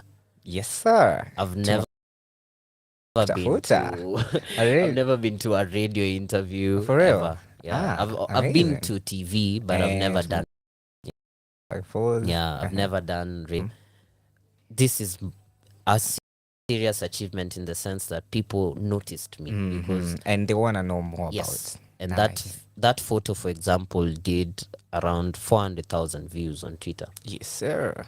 And that had never happened to me. So it forced me now to start creating content, doing what are you eating? How did you get this ripped? How even weird questions like how's the sex? It's quite intense. Amazing. Watu wako hapa leo wametuma maswali. I see them. So for what I can say, this calisthenics journey has brought, it has at least brought, people are now understanding that there's something called calisthenics. True. You don't need to go to the gym to gain the body that you want. You can gain the body that you want just through normal workout. Amazing. Yeah. So that for me, my biggest take home and my big achievement, that calisthenics is now getting to mainstream talk that wasn't before. Kweli. Amazing. Sasa naona ni 45 minutes past 3. Now I'd like to take a few more questions. Watu wako huko nje. And there's someone who is asking me kama unagetikanga tempted by fast foods. Unaingia unapita hapo KFC unaona hey zimenuka acha tu nikule leo. To be honest, if KFC are listening, I would want one bucket. I wouldn't mind. But everyone gets tempted and everyone has cheat days. Having cheat days is not bad, but at least if you can control them, not have maybe KFC every day. Wiki mzima on a row. So in my own perspective, I just do a cheat day maybe once a month. So I can just get a normal 2-pizza just once a month. Nice. That's my biggest cheat. Once a month. Yeah, once a month, to be honest. Utawezana mimi sijui. Kama nitawezana lakini the next question ninaona hapa ni someone anataka kujua about your support system and they want to know what is who are supposed to my is my family, of course. My friends, very dedicated friends who at least together with them. Amazing. When I started, then I found another guy who was working out just in school. He was able to achieve the things that I wanted then. So I started working out with him and we grew the group to around 5 people. So we now started working out in the workout at least. Amazing. But in life, I just have maybe 2-3 friends who at least I talk to every day and who give me direction and the truth. You know, thing about friendship, which is need friends who can tell the truth, especially when you're messing up. True. Yeah. So those are the real friends, and those are the people who should at least be in your life, especially when you are messing up. Papa, George, you did this and this. So yeah, that's what I can say. Amazing.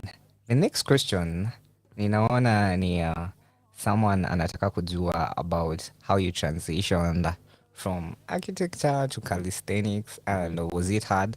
How was the transition? Architecture and calisthenics, riding a bike. It's a skill you never get. Okay. So architecture is part of it. It's just like the way you are. It's a skill. Yes. Yeah, that you constantly do. So I still practice architecture because I still design houses for different clients every single time. I still design things normally. And one thing a lot of people don't know about architecture, or at least they don't understand, is architecture is a problem-solving course. So anything that can be solved, and if you solve a problem, even this tripod or this phone is architecture. Yeah, amazing. Then the person doing architecture is an architect. So another thing that Kenyans also go wrong is they call everyone architecture. No, we are architects. Architecture. So when the question is how I transition, I still do all of them. You're doing it all. I do all of them because working out and calisthenics, I work out every day. Actually, 6 days a week. I rest on Sunday, work out in the morning 30 minutes, and the main workout in the evening 1 hour 30 minutes.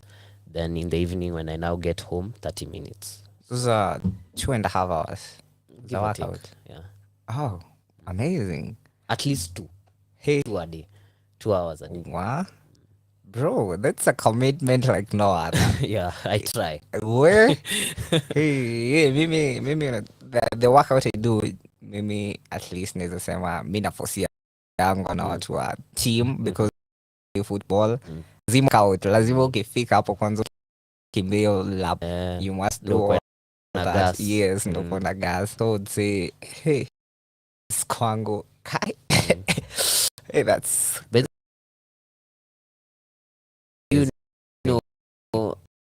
2 hours is not so much if you think about it in retro. Check their digital well-being apps and look at how many hours they waste on social media. Me being one of them. You'll find someone spending 4 hours a day on just scrolling. Imagine. So imagine if just 2 or even 1 was for just yourself. for workout. Amazing. Or even just for yourself. There's this other question. Kuna art fulani uliwaitengeneza. Still kwa inaitwa La Noela the Moran. Yes. Inaitwa? Launoni. Launoni the Moran. Yeah. And someone wants to know iko wapi. Where is it? The Launoni, I designed that one I think 3 years or 4 years ago. I'm not so sure. It's still there actually. Iko. Iko. Amazing. Iko kwa nyumba. It's a big piece. It's That's around an amazing 1.8 piece. by 1.2 meters. Ah. Yeah, I was just I piece with the hope of trying to sell it to a big hotel. So any person in a big hotel now listening, kindly look at my page. There's a very Launoni. And it's an amazing wood art. Yes, it's wood art, yeah. Of a Moran. Yes. Amesimama, ameangalia Kenya. Kama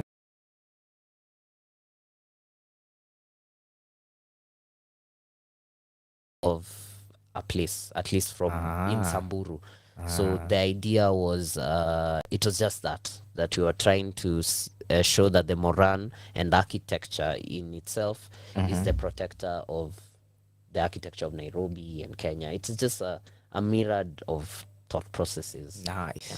It's a beautiful art. Thank you. Fadhali watu wa big hotels. Yeah. Watu wa Norfolk. Nipigieni simu. Hey, get to Judge Unique. Yeah. And kuna swali ingine hapa. Hii inauliza, where do people apply to be his girlfriend? Iko verbatim. Kuna ka link. Okay, for that one. And okay. In normal interpersonal relationships, let me now at least be serious about it. In normal interpersonal relationships, there's a link or application. You just talk. Vibe. You never know.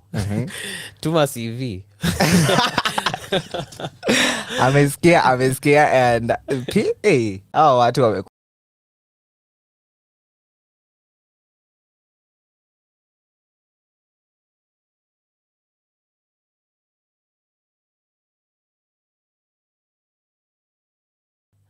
Ni swali ngumu juu hata Okay, mimi si ngumu sana. nimejaribu kufikiria vile naweza jibu on my own.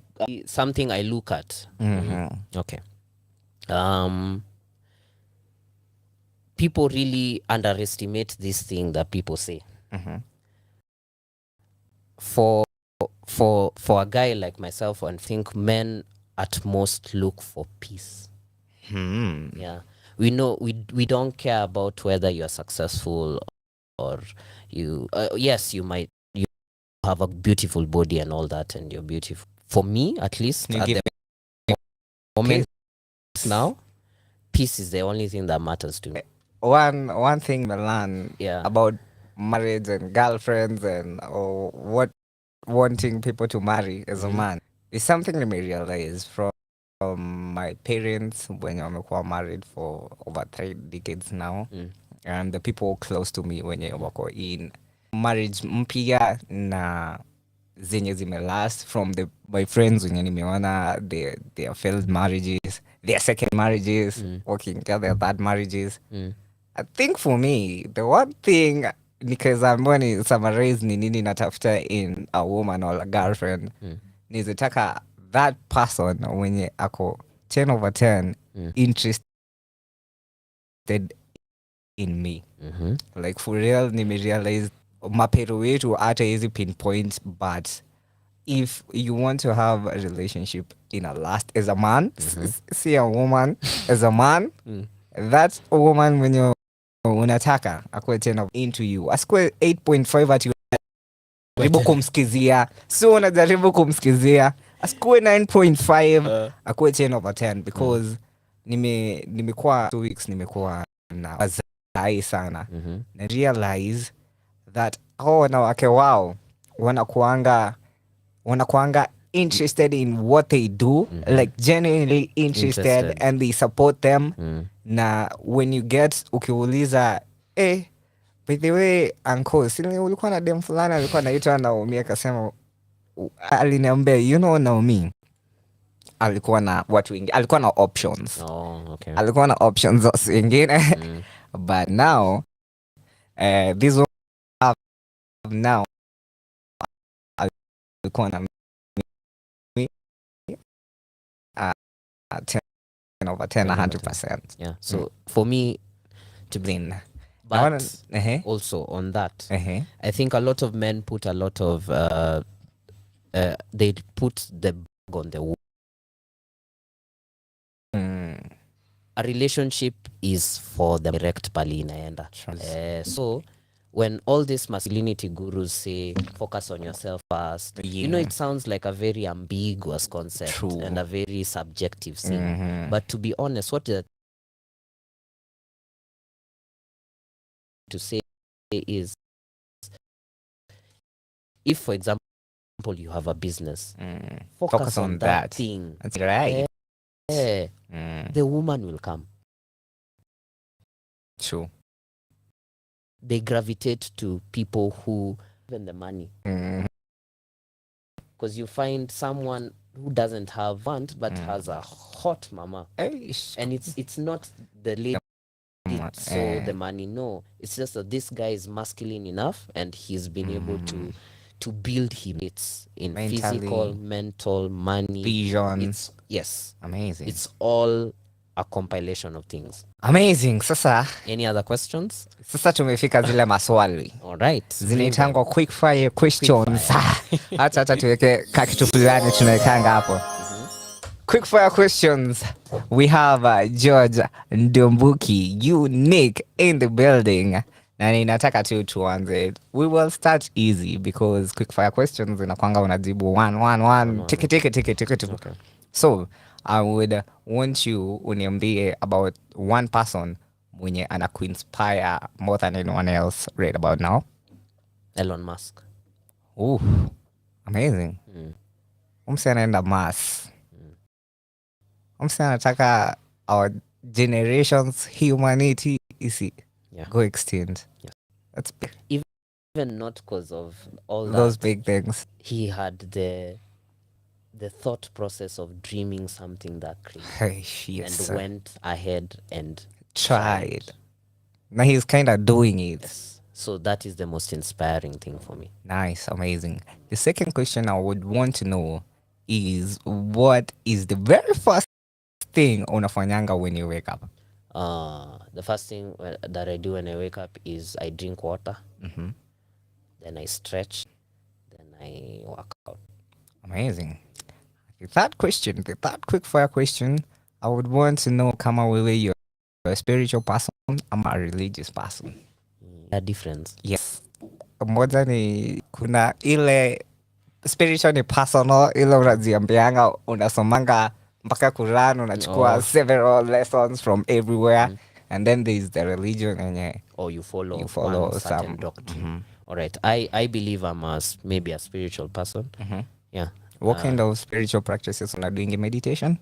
I tried. Hey, that one is hard. I tried, but it's quite hard. So what I just try to do is I just try to talk to God at least every morning. Could pray. I just pray every morning at least. Meditation, and at least during the day. Yeah, but I think meditation is very. I'm still trying to do at least. Even if I can do 2, I think I'll quite far. Nice. So the fourth question nakuuliza is, what is your zodiac sign? Zodiac. Ulizaliwa mwezi gani? Wanakuambianga we ni Leo, we ni Capricorn. Me, personally, I think men shouldn't know their zodiac. How the hell do you know that? Let me think. I was born in September 16th. September 16th. The way ni Libra. I think it's Virgo. Virgo, yeah. If I'm not wrong. I think. Amazing. Okay. But this year, that's the first thought. No one has ever asked me about. I've never asked myself this year. What Virgos do when they come out to resonate. Personally, I don't believe in that thing. Nice. The fifth question ni, which Kenyan artist do you listen to? Sauti Sol. Amazing. Break up. I personally think. Break up? No. They are breaking up in the sense because they're a big group, so it might be true. But I think they are messing up to break up. Because naona, even without the music, they were a symbol of brotherhood. True. They were a symbol of unity, going after your dreams as a together. Man. So if they break up, they now show us what are they us. Inaendanga ni vanity. Mi naona whatever problems that they have, they should just solve and not tell us. They should just solve whatever they have, come and continue singing. Tafadhali Sauti Sol. Kama mnasikiza, tafadhali. Whatever challenges that you have. I'm sending nani clip Fancy Fingers. Mtumie. Tafadhali. Kama wanataka mfanya tizi na wao ndio vitu zikwe sawa niko. Hapo sawa. Judge Mark ako hapa. But thank you for coming through to Radio 254. Thank you. Enjoy the time we have had here. Learn a lot. Na kitu moja nimetoka nayo hapa ni, for man, you need a good heartbreak. Proper heartbreak.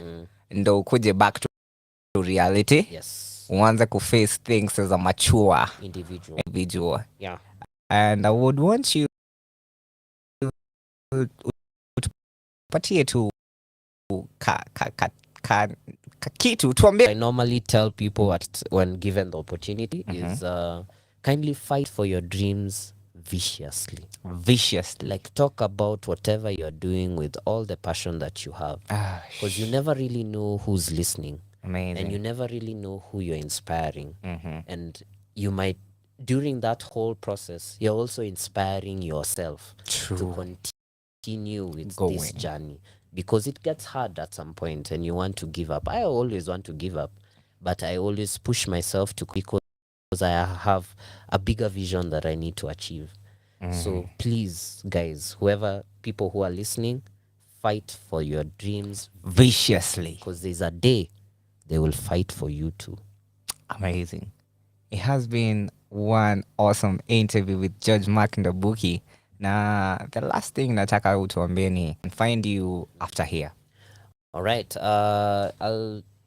My links, I search Unique Man everywhere. The Unique Man. Unique Man, YOUNIQU, on Twitter, on Instagram, on Facebook, everywhere. One more time. YOUNIQUE Man. And tell them what they will find if they follow you. I'm trying to now create content on at least working out. So at least you'll find content on different types of calisthenics exercises. You'll find content on the businesses that I do and the things that I create. Yeah. And the third, you'll just find my life, a documentation of what I do. Amazing. And who I am as a creative. Amazing. Yeah. It has been an amazing mental health Wednesday. Thank you for coming through. Thank you. I hope I've been a natural. I think I can be doing this now. By the way, you're a natural. Nina feel that next tunafaa to host na wewe the next one. Yes, kwanza tuongee sasa without this other interviewer. Yeah. Amazing. Yeah. So thank you for coming through. And until next time, this has been the Quorum Show. Do love, spread love, make love, everything that you do, man. Eka love kwa equation. Yeah. Kesho tutakuwa na Nyawira Siren ama Nyawira Muziki. Yes, Gikonyo anasikia vibaya hapa. Ukasikia vibaya kwenyu. I got her. Yes, atakuwa hapa in the building from 2 to 4 p.m. So, until kesho. Yeah. Keep it ready to fafo.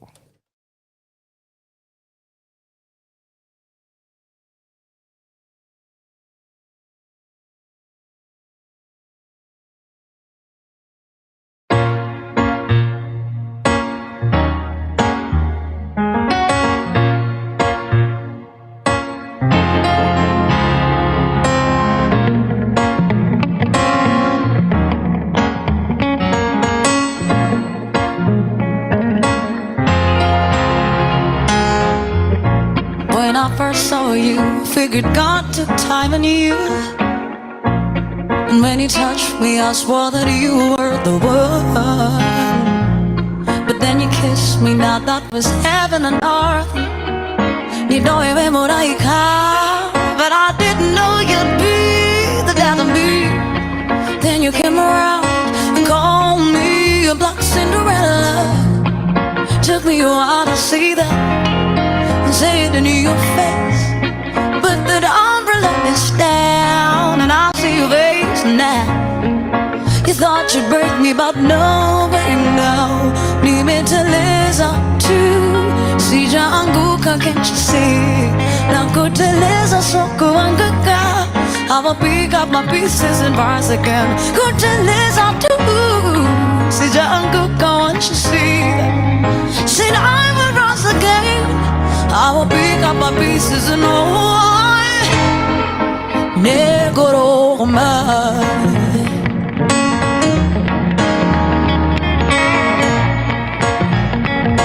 Hey, oh you promised me a fairy tale. I guess beauty got the beast. Yeah. Thought I found the one. Turns out I kissed another toe. Heaven knows I've been there through the fire and the rain. All I need to do is forget the past. You caused me so much pain. When you're trying to make me become your black Cinderella, saying that I won't be safe under your umbrella, taking me to heaven just to bring me back down. Too much for being a black Cinderella. Say, Jungle, can't you see?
Unasikiliza na kutazama uhondo wa 254 na majimbo kibayasi.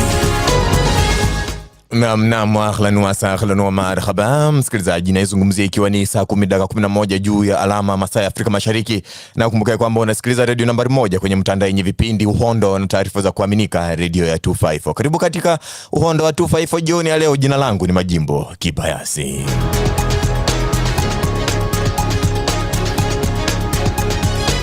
Mwanamke wa Embu aliyepotea siku 7 zilizopita apatikana amefariki chooni. Jamaa apokea mgao wa serikali wa shilingi bilioni 4.4 kimakosa katika akaunti yake, kisha atoa shilingi milioni 138.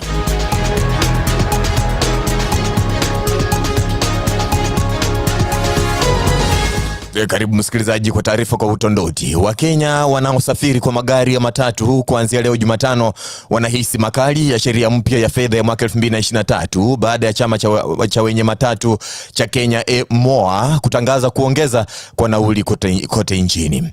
Na chama hicho kilitangaza Jumanne kuwa hatua hiyo imechangiwa na athari ya kupitishwa kwa mswada huo, ambapo moja ya matokeo hayo ni kupandishwa kwa bei ya mafuta. Na Ijumaa wiki iliyopita, mamlaka ya kudhibiti kawi na mafuta EPRA iliongeza bei ya petroli, dizeli na mafuta taa kwa shilingi 13, 12 na 11 mtawalia. Na EPRA ilifanya hivyo licha ya mahakama kuu ya Nairobi kusimamisha utekelezaji wa sheria hiyo hadi kesi isikizwe kuna kuamuliwa.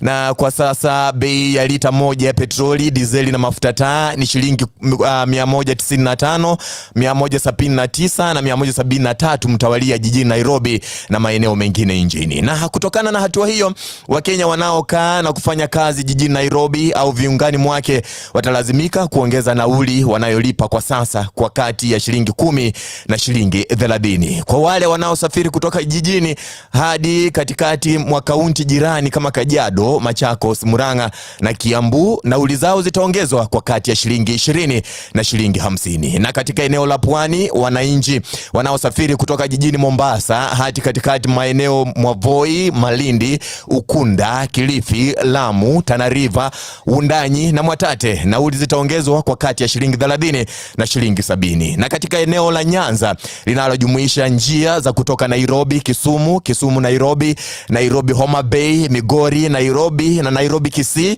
nauli zitaongezwa kwa kati ya shilingi 100 na shilingi 200. Na katika eneo la Bonde la Ufa, wale wanaosafiri jijini Nairobi kuelekea katika maeneo Kitale, Bomet, Kericho, Narok, Kapenguria, Baringo, Eldoret, Nakuru, Kapsabet na Naivasha, nauli zao zitaongezwa kwa kati ya shilingi 100 na shilingi 200. Kwa wale wanaosafiri kutoka jijini Nairobi hadi katika maeneo ya kati Mlima Kenya Magharibi kama Nyeri, Kirinyaga, Murang'a, Nyandarua, Laikipia na Nyahururu, nauli zao zitaongezwa kwa shilingi 150.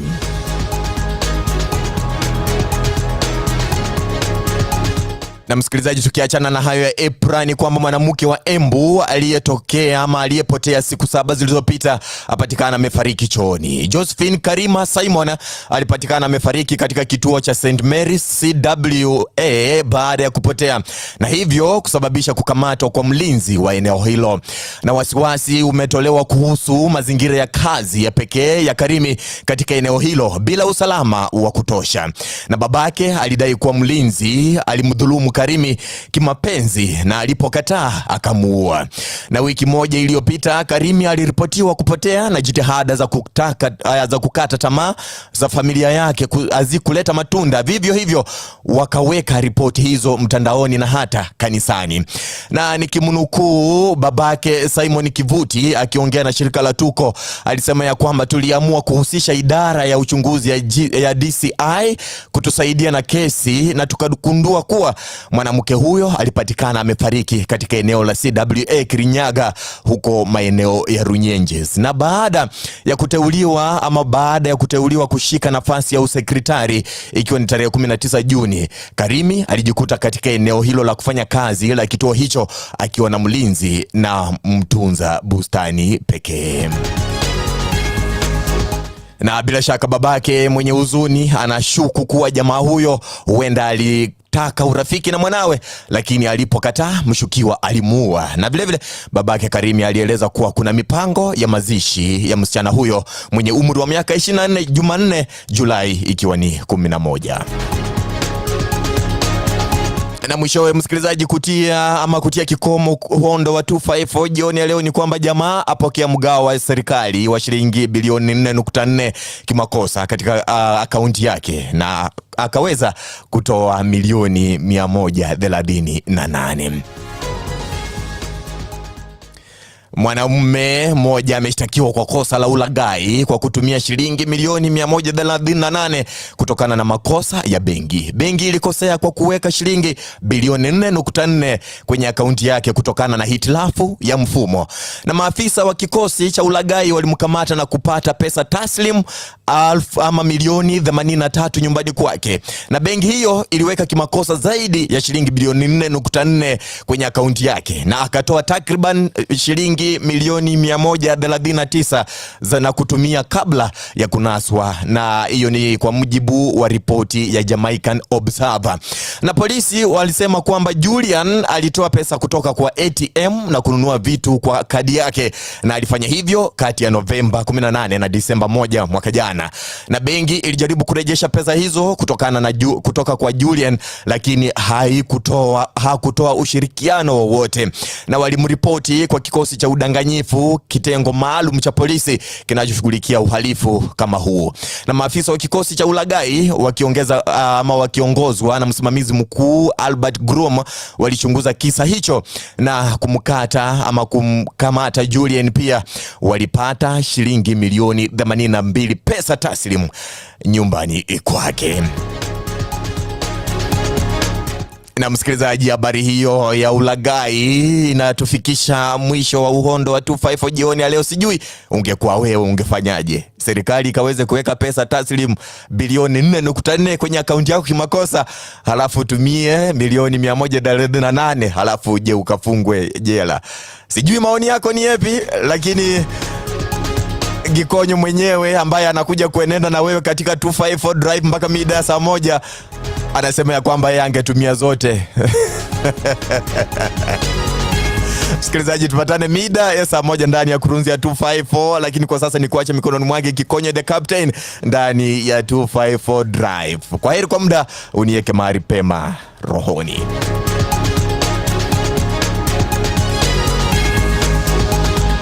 Unasikiliza na kutazama uhondo wa 254 na Majimbo Kibayasi.